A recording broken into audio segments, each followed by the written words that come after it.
20장 1절에서 9절까지 말씀 보겠습니다. 여호수아 20장 1절에서 9절 교독하고 마지막 절 같이 읽겠습니다. 여호와께서 여호수아에게 말씀하여 이르시되 이스라엘 자손에게 말하여 이르기를 내가 모세를 통하여 너희에게 말한 도피성들을 너희를 위해 정하여 부지 중에 실수로 사람을 죽인 자를 그리로 도망하게 하라. 이는 너희를 위해 피해 보복자를 피할 곳이니라. 이 성읍들 중에 하나에 도피하는 자는 그 성읍에 들어가는 문 어귀에 서서 그 성읍의 장로들의 귀에 자기의 사건을 말할 것이요 그들은 그를 성읍에 받아들여 한 곳을 주어 자기들 중에 거주하게 하고 피해 보복자가 그의 뒤를 따라온다 할지라도 그들은 그 살인자를 그의 손에 내주지 말지니 이는 본래 미워함이 없이 부지 중에 그의 이웃을 죽였음이라. 그 살인자는 회중 앞에 서서 재판을 받기까지 또는 그 당시 대제사장이 죽기까지 그 성읍에 거주하다가 그 후에 그 살인자는 그 성읍 곧 자기가 도망하여 나온 자기 성읍 자기 집으로 돌아갈지니라 하라 하시니라. 이에 그들이 납달리의 산지 갈릴리 게데스와 에브라임 산지 세겜과 유다 산지 기럇 아르바 곧 헤브론과 여리고 동쪽 요단 저쪽 루벤 지파 중에서 평지 광야의 베셀과 갓 지파 중에서 길랏 라못과 므낫세 지파 중에서 바산 골란을 구별하였으니 같이 읽겠습니다. 이는 곧 이스라엘 모든 자손과 그들 중에 거류하는 거류민을 위하여 선정된 성읍들로서 누구든지 부지 중에 살인한 자가 그리로 도망하여 그가 회중 앞에 설 때까지 피해 보복자의 손에 죽지 아니하게 하기 위함이라. 아멘. 할렐루야. 예, 은혜의 자리에 나오신 모든 분들을 주의 이름으로 환영하고 축복합니다. 특별히 명절 기간 또 가족과 또 복된 은혜의 시간이 되시기를 바라고 또 추운 날씨에 건강도 잘 지키시기를 바랍니다. 오늘 말씀은 여호수아 이제 20장 말씀이죠. 땅 분배가 모두 마친 이후에 이제 여호수아를 통하여서 하나님께서 도피성이라는 특별한 제도를 마련하신 내용입니다. 도피성 많이 들어보시고 또 우리가 아는 내용이기도 하죠. 하나님께서 이스라엘 백성들이 땅을 분배받고 이제 끝났다라고 했을지 모르겠지만 하나님께서 그 땅 중에 특별 조항으로 성읍을 택하셔서 그 성읍을 통해서 이스라엘 백성들에게 또 다른 살 길을 나타내주고 있습니다. 어떤 사람들이 여기에 해당이 되는지 우리 2절과 3절을 같이 한번 읽어보겠습니다.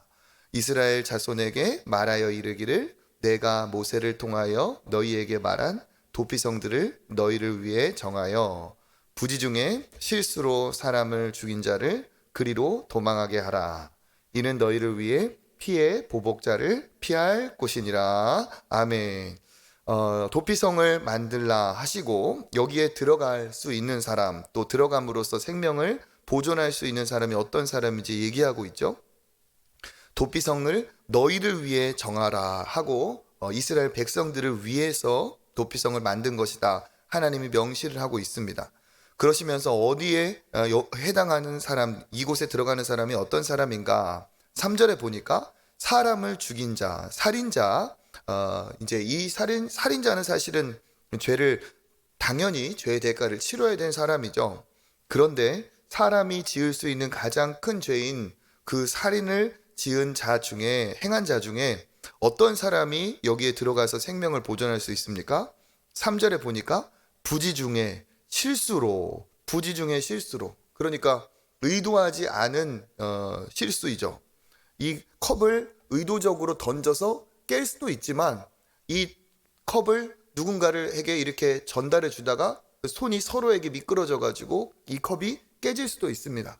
똑같은 컵이 깨지는 결과지만 의도를 가지고 던지거나 그것을 가지고 어떤 가해를 하는 그러한 컵이 깨지는 경우도 있지만 전혀 의도하지 않게 넘겨주다가 어떤 손이 베이거나 그런 일이 벌어질 수도 있는 것이죠. 도끼질을 하다가 그냥 도끼질을 동료하고 같이 했는데 그 자루에서 내가 힘껏 휘두른다고 나무를 치려고 한 게 이 도끼의 자루가 헐거워져 가지고 어떻게 됐어요? 이 도끼가 이 자루에서 빠지면서 옆에 있는 사람에게 맞아서 그 사람이 세상을 떠나는 그런 일도 있을 수가 있는 거죠. 이렇게 의도해서 사람을 해한 것이 아니고 나도 그 사람을 해야 할 의도가 전혀 없었고 그럴 수 있는 상황이 전혀 아니었음에도 불구하고 세상을 떠나는 그런 일이 사람이 살다 보면 발생할 수가 있는 것이죠. 이때 어떻게 합니까? 아무리 그 사람이 그냥 의도하지 않았다 할지라도 내 사랑하는 가족을 잃은 사람의 입장에서는 그 당사자가 미울 수밖에 없고 거기에 대해서 복수하고 싶은 그러한 그 열망이 나올 수밖에 없습니다. 이게 바로 뒤에서 말하는 피해 보복자죠. 이런 경우에 하나님께서는 어떻게 하셨느냐? 여기 있는 것처럼 너희들을 위해서 도피성을 만들어서 그렇게 부지중에 실수로 사람을 죽인 자가, 또 5절에 보면 미워함 없이 부지중에 죽인 자가, 그러니까 미워해서 계획적으로 살인한 게 아니라 어떠한 감정 없이 실수로 모르고 그렇게 세상을 떠나게 한 그 가해자에 대해서 하나님이 어떻게 하셨다는 거죠? 도피성에 이르러서 살 수 있게 하셨다는 겁니다. 그래서 이 도피성에 들어가는 절차가 어떻게 되었습니까? 그 사람이 피해 추격자, 피해 복수하는 그 보복자에게 잡히기 전에 그 사람이 빨리 그 도피성으로 피하는 거죠. 몸을 피하면은 그 성에서 이제 들어가는 절차가 있습니다. 우리 4절 한번 읽어보겠습니다. 이 성읍들 중에 하나에 도피하는 자는 그 성읍에 들어가는 문 어귀에 서서 그 성읍의 장로들의 귀에 자기의 사건을 말할 것이요. 그들은 그를 성읍에 받아들여 한 곳을 주어 자기들 중에 거주하게 하고, 문 어귀에서 이제 도피성에 들어갈 때 그 성의 장로들에게 이야기를 합니다. 그 성읍의 장로들에게 귀에 자기의 사건을 말할 것이요, 내가 이러이러한 죄를 지었습니다 라고 하면서 이 판단을 받는 거죠. 이 도피성에 해당되는 것인지 받아들여야 할 사람인지 장로들이 판단을 합니다. 그래서 자기가 사실대로 말하고 그 내용을 수긍을 한 장로들이 그를 도피성으로 받아들이면 어떻게 합니까? 그 장로들이 그 성읍 안에 그 사람이 거주할 장소를 마련을 해주고, 그리고 그곳에서 머무는 동안 그는 생명을 살릴 수 있습니다. 그래서 5절에 보니까 피해 보복자가 그를 따라온다 할지라도 어떻게 하라고? 그 살인자를 그의 손에 내주지 말지니 미워함 없이 부지중에 이웃을 죽였기 때문이다 라고 되어 있습니다. 그리고 그는 그곳에서 이제 머물러 살 수가 있습니다. 도피성에서 나오면 보장이 됩니까? 안 됩니까? 나오면 생명을 누구도 보장할 수가 없어요. 그렇지만 그 도피성 안에 있으면 어떠한 사람이 그를 해하려고 해도 그 성 안에 있으면 안전한 곳이 돼서 그곳에서 생명을 유지할 수가 있습니다. 그러면 언제까지 이 사람이 거기에 살 수 있습니까? 6절 한번 읽어보겠습니다. 그 살인자는 회중 앞에 서서 재판을 받기까지, 또는 그 당시 대제사장이 죽기까지 성읍에 거주하다가 그 후에 살인자는 그 성읍 곧 자기가 도망하여 나온 자기 성읍 자기 집으로 돌아갈지니라 하라 하시니라. 아멘. 회중 앞에 서서 재판을 받기까지, 또는 그 당시 대제사장이 죽기까지. 회중 앞에 서서 재판을 받기보다는 오히려 대부분은 대제사장이 죽기까지 머무르는 여기에 해당하였습니다. 그래서 대제사장이 죽기까지 거기에 머물렀고, 대제사장이 죽어서 한동안 이제 시간이 흘러서 대제사장이 세상을 떠나면 어떻게 하죠? 이제 집으로 돌아갈 수 있는 이제 시간이 열립니다. 그러니까 대제사장이 죽고 새로운 대제사장이 등극했다는 것은 그 이스라엘 백성으로는 새 시대가 온 거나 다름이 없거든요. 우리로 치면은 대통령이 새롭게 바뀌어서 새로운 특사가 이렇게 되듯이 그때 시대가 바뀌면서 이들에게도 고향으로 돌아갈 수 있는 기회가 열립니다. 그 도피성의 내용이 이제 분배한 것이 7절부터 이렇게 되는 거죠. 갈릴리 게데스, 세겜, 헤브론, 베셀, 길르앗 라못, 바산 골란. 처음에 갈릴리 게데스부터 바산 골란까지 몇 개냐 하면 6개죠. 6개. 그래서 6개 성읍이 어떻게 되어 있냐면은 이제 갈릴리 바다가 있고 쭉 이렇게 흘러 내려옵니다. 요단강이 흘러 내려오는데 그 흘러내리는 요단강을 기준으로 해가지고 요단 동편과 서편이 있죠. 그런데 요단 동편에도 똑같이 세 개, 위에서부터 바산, 골란, 길르앗, 라못, 베젤, 그 다음에 이 요단 서편에도 게데스, 세겜, 헤브론, 그래가지고 이 6개의 성읍이 이 가나안 땅 분배받은 곳에 세 곳이 이렇게 딱 고르게 분포가 되어 있어요. 그래서 어떻게 하는 거죠? 우리 9절 말씀 한번 읽어보겠습니다.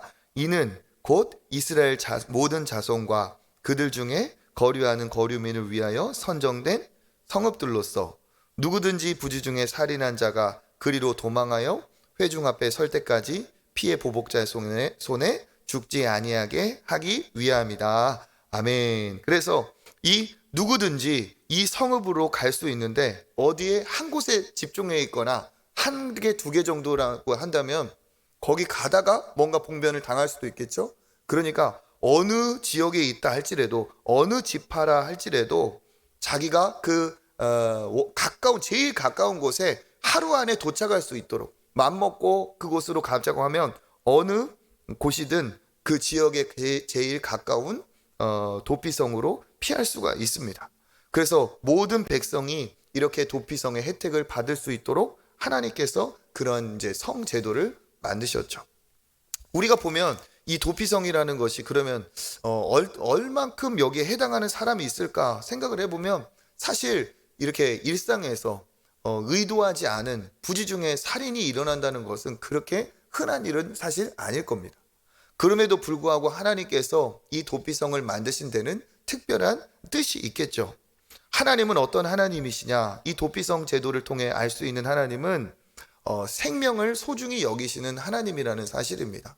물론 세상을 떠난 사람도 안타깝지만 세상을 부지 중에 그렇게 실수로 세상을 떠나게 했다 하여 그 사람을 또 다시 피해 보복자 손에 죽게 하는 이 연쇄적인 이 안타까운 이 생명의 파괴의 일이 하나님은 일어나지 않기를 바라신다는 거죠. 큰 죄를 지은 사람이라 할지라도 그를 긍휼히 여기시는 생명의 하나님이시라는 것을 알 수가 있습니다. 그렇기 때문에 어느 지역에서도 하루 안에 들어갈 수 있도록 도피성을 배치하는 것이겠죠. 도피성을 제정할 때 하나님께서 분명히 말씀하십니다. 너희들을 위해서 도피성을 꼭 세워야 된다. 만약에 원수를 내가 부지 중에 아무리 세상을 떠났지만 내가 그 미움을 이기지 못해서 또 그를 살해하게 된다면 어떻게 된 거죠? 진짜 더 악한 살인이 일어나고 이것은 또 어떻습니까? 이 살인은 또 다른 살인을 또 복수를 부를 거예요. 이쪽에서 그 일이 일어났다면 그것이 그 사람이 도피성으로 피함으로써 이 살인의 어떠한 죄의 연쇄적인 보복이 딱 멈출 수 있지만 그 부지 중에 살인한 것을 상대편이 또 피해 보복으로 살인을 저지른다면 이쪽에서도 역시 억울함은 동일할 것이고 이것이 계속 어떻게 됩니까? 원수가 원수를 갚게 되는 일이 벌어짐으로써 이 이스라엘 공동체가 어떻게 돼요? 작은 이 어떠한 일로 인해서 모든 지파가 일어나서 싸움을 하는 그런 관계가 파괴되는 일이 분명히 일어날 수도 있다는 사실이죠. 그러니까 하나님은 이스라엘 공동체가 절대 사륙하지 않고 정말 이럴 때 긍휼을 베푸시는 하나님이라는 사실입니다. 그렇기 때문에 오늘 여기에서 우리도 느낄 수 있는 것이 무엇입니까?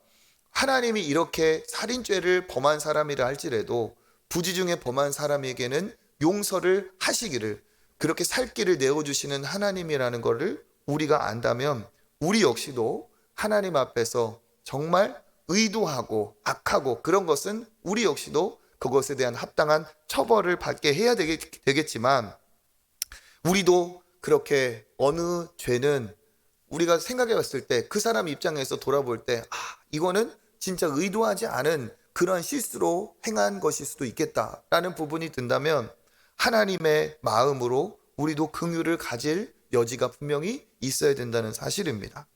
일부러 하지 않은 것, 내게는 정말 아픔이지만 일부러 행한 것이 아니라고 한다면 내게 큰 아픔이라 할지라도 하나님 앞에 간구하면서 하나님 앞에 나 역시 긍휼의 마음을 갖고 복수하는 마음, 나 역시 더 악을 행하고자 하는 마음을 하나님 안에서 다스리고자 하는 것도 우리가 믿음의 사람으로서 가져야 될 태도라는 사실입니다.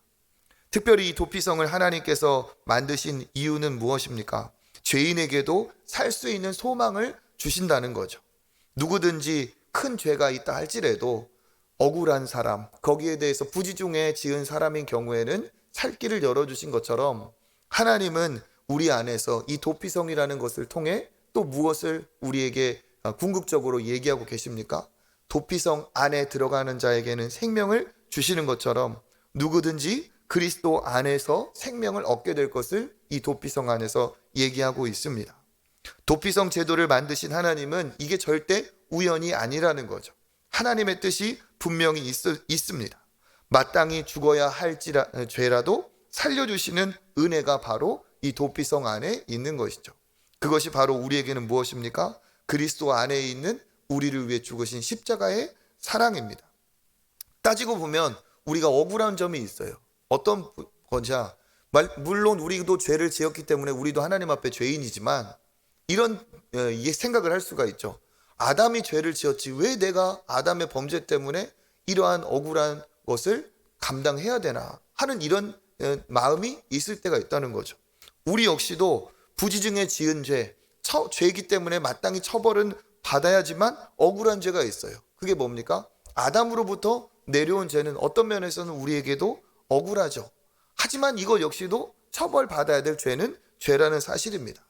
그렇기 때문에 하나님은 우리에게도 도피성과 같이 죽어야 하지만 마땅히 죽어야 될 자를 살 수 있는 예수 그리스도의 도피성을 우리를 위해 허락하셨다는 사실이죠. 그 안에서 어떻습니까?